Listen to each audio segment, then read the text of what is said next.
7 сынып алгебра 35-те 3-ші есеп. Бұл жерде өрнекті ықшамдаңдар деген. Өздерің білесіңдер, ықшамдау үшін бізге жақшаларды ашу керек, мына жақшаларды. Ал мында формула бойынша кубтардың қосындысы берілген. Яғни мына формула.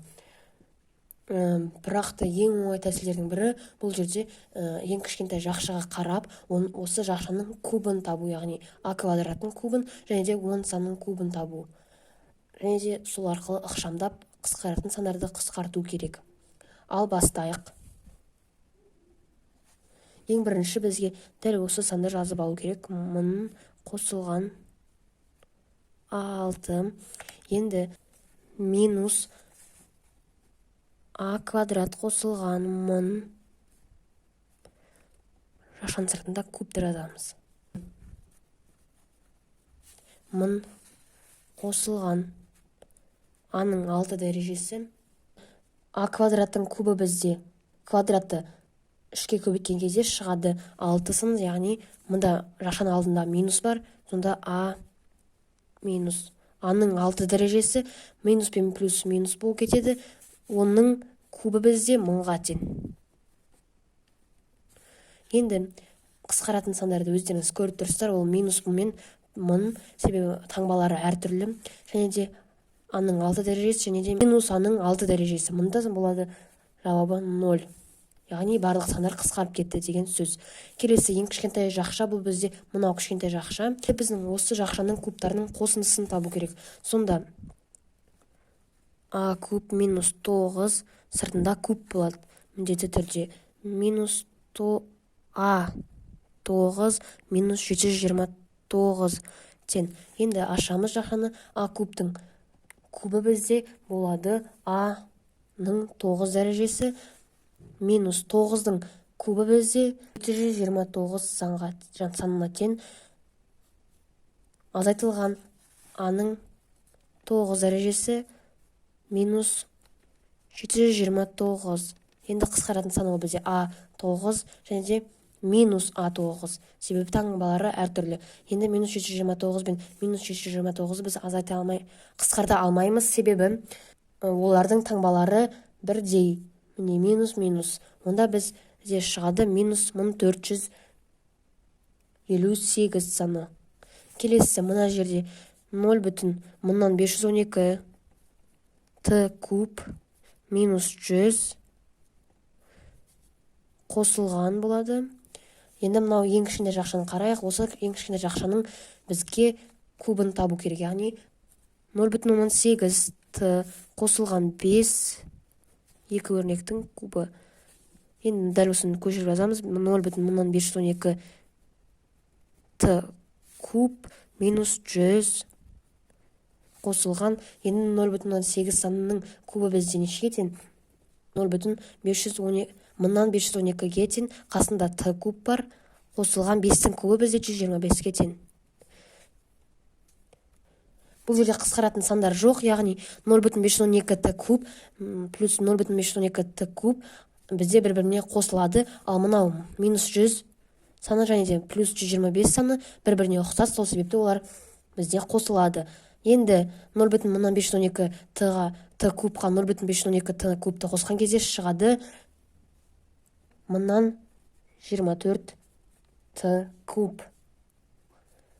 Қосылған минус 100-ге плюс 125-ті қосқан кезде шығады плюс 25 сан.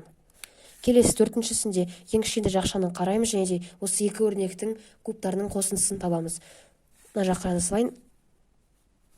1,1 d минус c сыртында куб минус 1,331 d куб қосылған 2c-дің 9 дәрежесі тең. Енді 1,1 d-дің кубы бізде 1,331 d кубқа тең. Минус c кубтың кубы бізде c-дің 9 дәрежесі. Минус осыны көшіріп жазамыз. Минус 1,331 d куб плюс 2c Енді бізде қысқаратын сандар ол бізде 1,331 дей, және де минус 1,331 дей. Мына жерде минус 9 және де плюс 2 9 бір-біріне ұқсас, және де біз оларды қосамыз. Мынаның алдында 1 бар деп елестеткен кезде минус 1-ге плюс 2-ні қосқан кезде 1 қалады, яғни жауабы С-ның 9 дәрежесі. Келесі есеп 35-те 4-ші есеп. Бұл жерде өрнекті ықшамдаңдар деген. Дәл солайынан біз білеміз, ықшамдау үшін бізге жақшаларды ашу керек. Ең бірінші жақшалар қысқаша көбейту формуласы бойынша жасалған. Сонда жинақтап жазсақ, мына формулаға салу керек бізге.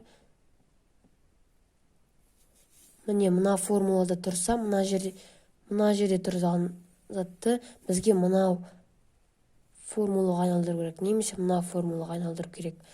Мен қазіргі жағдайда мына формулаға айналдыру керек, яғни 2 бізде А болса, А-ның 2-нің кубын жазамын, плюс Б-ның кубын жазуым керек, яғни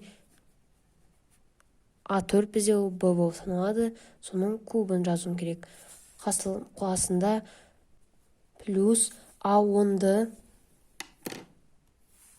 маған 1-ге көбейту керек, А10-ды минус А квадратқа көбейту керек.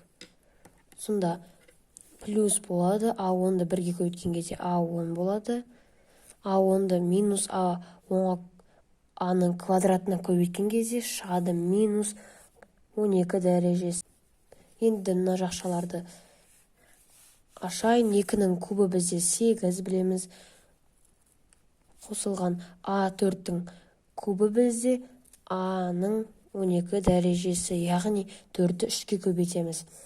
Қосылған А-ның 10 дәрежесі минус А-ның 12 дәрежесі. Енді қысқаратын сандарға мән берейік.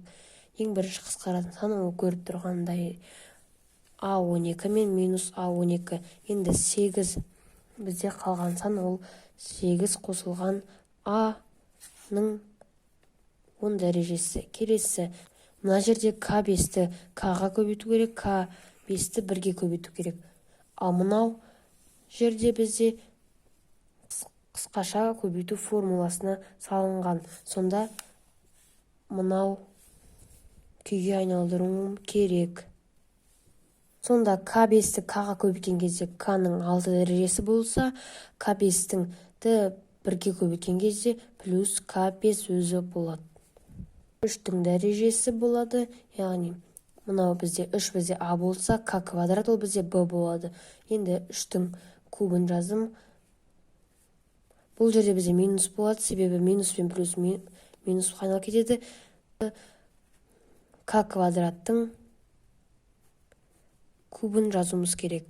Енді К-ның 6 дәрежесі қосылған К-ның 5 дәрежесі минус 3-тің кубы бізде 27-ге тең, минус К квадраттың кубы бізде К 6 дәрежеге тең, себебі 2-ні 3-ке көбейтіп жібереміз. Тең. Енді қысқаратын сан ол бізде К6 және де минус К6. Тең. Енді К қасында енді бізде К5 минус 27 саны қалды. Олар бір-біріне ұқсамайды, яғни қосылмайды да, азайтылмайды да. Келесі, мына жерде ең біріншісінде мына кішкентай жақшаға қараймыз. 5-тің кубын жазамыз, қосылған Y-тің 4 дәрежесінің кубын табу керек. Қасында Y6-ны Y6-ға көбейту керек, шығады Y-тің 12 дәрежесі. Плюс болады, себебі минус пен минус плюс айналып кетеді. Y-тің 6 дәрежесі тең. 5-тің кубы бізде 125 сымына тең, қосылған Y-тің 12 дәрежесі шығады. Минус Y-тің 12 дәрежесін жазамыз, қосылған Y-тің 6 дәрежесі тең. Y-тің 12 дәрежесі мен Y-тің минус 12 дәрежесі қысқарып кетеді, сол кезде қалады 125 қосылған Y-тің 6 дәрежесі. Келесі 4-шісінде бұл жерде бізде ең кішкентай жақшасына қараймыз, және осы екі өрнектің кубтарын табу керек. Сонда Z кубтың кубын табамыз, минус 7-нің кубы, мына жерде Z-ті 1-ге көбейтеміз, Z-ті минус Z-тің 8 дәрежесіне көбейтіп шығамыз. Сол кезде шығады қосылған z болады. Z-ті 1-ге көбейтсең z өзі шығады. Плюс пен минус минусқа айналып кетеді. Z-тің 8 дәрежесіне көбейткен кезде шығады z-тің 9 дәрежесі. Енді z-тің 9 дәрежесі минус 7-нің кубы бізде 343 санына тең. Қосылған z z-тің мында минус екен, шатасып кетті. Минустың z-тің 9 дәрежесі. Мында қысқаратын ол z-тің 9 дәрежесі және де минус z-тің 9 дәрежесі, себебі таңбалары әртүрлі. Енді бізде қалады z минус 343 саны. Осыны шығарамыз. Келесі есеп 35-те 5-ші есеп, бұл жерде теңдеуді шешіңдер деген. Теңдеуді шешу үшін бізге осы екі формула міндетті түрде қажет. Мысалға, мынау бізде екі өрнектің квадраттары айырымы болса, мынау екі өрнектің қосындысының квадраты. Ал енді бастайық. Ең бірінші 35 қосылған, мына бізде 5x-ті 5x-ке көбейту керек, яғни мына формулаға қарайық. Сонда а квадрат табуымыз керек, яғни а квадрат ол бізде 5x болса, бір бізде b. Енді бізге а-ның квадратын табу керек, b-ның квадратын табу керек. Сонда 5x-тің квадраты минус болады 1-дің квадраты, яғни ол 1-дің квадраты 1-ге тең, өздеріңіз білесіз. Келесі мына формуланы енді жақын ашуымыз керек. Сонда мына формуланы қараймыз. 5x бізде а, 2 бізде b. Енді 5x-тің квадратын сұрап тұр. Қосылған минус 2 көбейтілген 5x көбейтілген 2 қосылған b-ның квадраты, яғни 2-нің квадратын сұрап тұр. 35 қосылған 5-тің квадраты бізде 25, қасында x квадрат болады. Минус 1 тең 5x-тің квадраты 25x квадрат минус 2-ні 5-ке көбейткен кезде 10, қасында 2 бар. Сонда шығады 20x. Қосылған 2-нің квадраты 4-ке тең.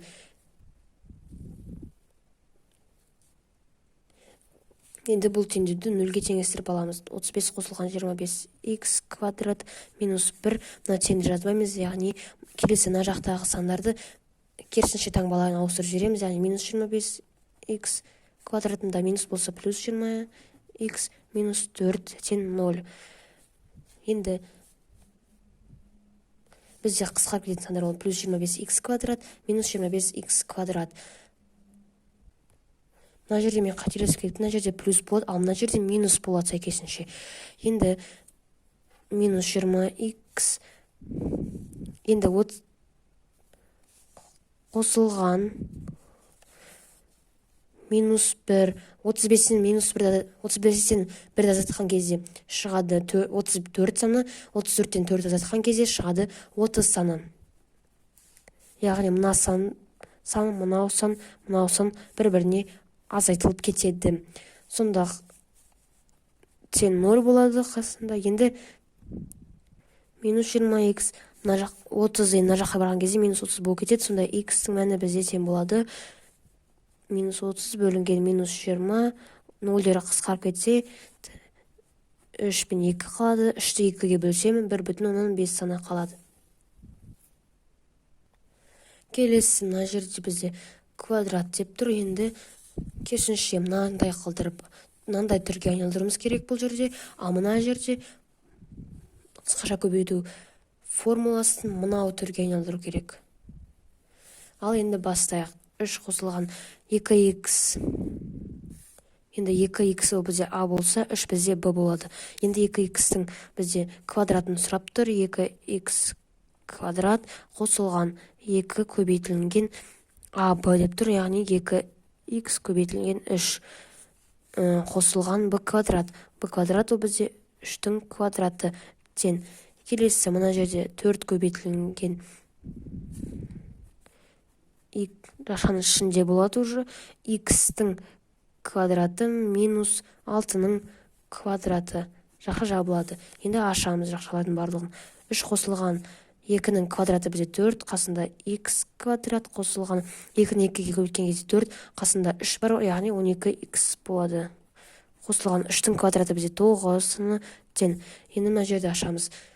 4-ті х квадратқа көбейтеміз, шығады 4х квадрат. 4-ті минус 6х квадратқа көбейтеміз. 6-ның квадраты бізде 36-ға тең. 36-ны 4-ке көбейткен кезде шығады 144 саны. Енді 0-ге теңестіруіміз керек. 0 3 қосылған 4х квадрат қосылған 12х қосылған 9.